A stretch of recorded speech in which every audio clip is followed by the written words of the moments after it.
So I've just recovered from COVID-19.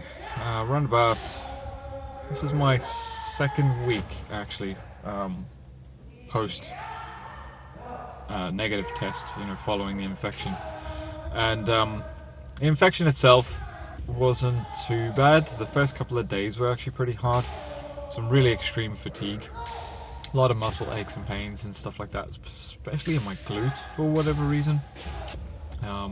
So I found out like I'd have to get up and walk around a lot, and then I would get tired really quickly, and then have to sit down again, and then the pains would come back and that sort of thing. As far as the cold and flu type stuff, the kind of bunged up nose, congestion, and cough and that sort of thing, it wasn't too bad. But what I found is it's really lingered for a long, long time. Now I'm double jabbed. I had 2 shots of AstraZeneca. That was last year.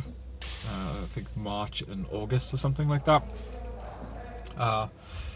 So it gives you an idea. And I've never turned in a positive test before until 3 weeks ago, and then my wife got it, and then myself and my baby boy got it, and he's only 6 months old, but he didn't take it too badly because kids and their immune system. Also, he gets some antibodies from his mum, so that helps protect him from a lot of stuff.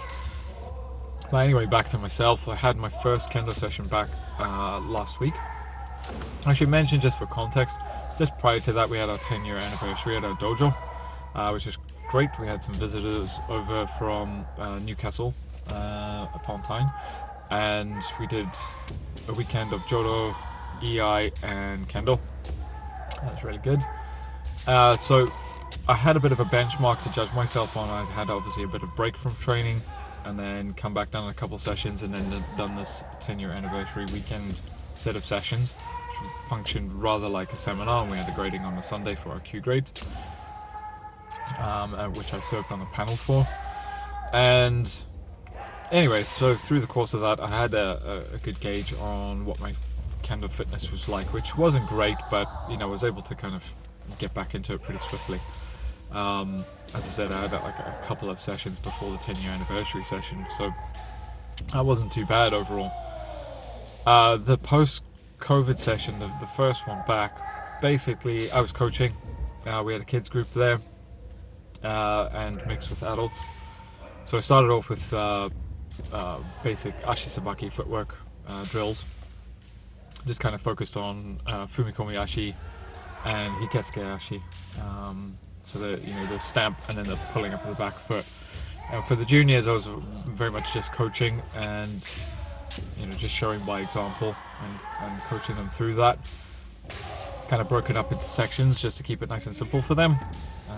So working first on the front foot, timing that with the sword, and then kind of trying to introduce the back foot and get them to pull that up, and just trying to get them to drive off the left foot a bit more, and have a bit of confidence in that. And then we built that up to the next level where it would have been appropriate for downgrades. So there were a couple of like oikomi style continuous, like man down the dojo, kote man, that sort of thing. Without motodachi, just footwork drills up and down. So I joined in for that stuff. And then there's a particularly difficult one that was shown by Tashiro Sensei, which is just literally the full kind of men strike fumikomi, like the big ones. One of those would like consecutively down the dojo, so just man, but really big kihon, and they're quite tricky. Anyway, so I did those. Then I dropped in. I got my armor on and dropped in as motodachi for kihon waza. I had one of the other guys. He was coaching that portion of the session, so I dropped in and did that. So I was doing kihon, and that was okay. And then for the last like 5-10 minutes, I took my 2 guys who are in bogu, who are down level.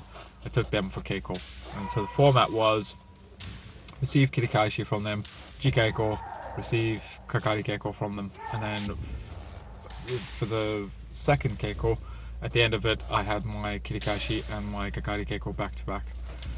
And boy, was I wrecked. My lungs were heaving and burning.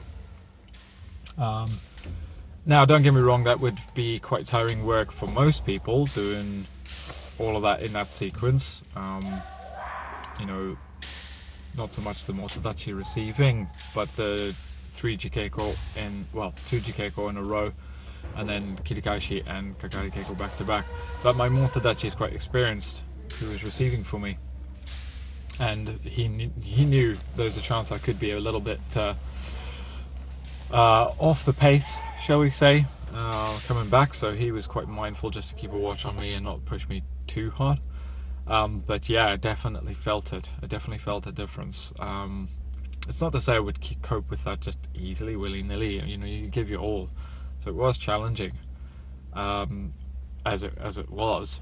But still, it's the sort of thing that normally I'd be busted after doing 3 of those back to back. You know, like 3 different opponents. Not just receiving for 2 opponents and then having my turn and being busted on the first go. So yeah, there's been a difference, a noticeable difference. So we'll see what it's like coming up to the next session, and see if it continues to linger. Fingers crossed it doesn't. But yeah, anyway, I just thought I'd drop by. I thought it might be interesting to a couple of people if you haven't had COVID yet. If you have had COVID, what was it like for you coming back? Were you able to get back straight away? Were you straight back on the pace, or did you feel some lingering effects? I'd be interested to know. So yeah, just pop a wee comment down, and if you like the video, thumbs up, subscribe, all those good things. Right, till the next time, catch you later.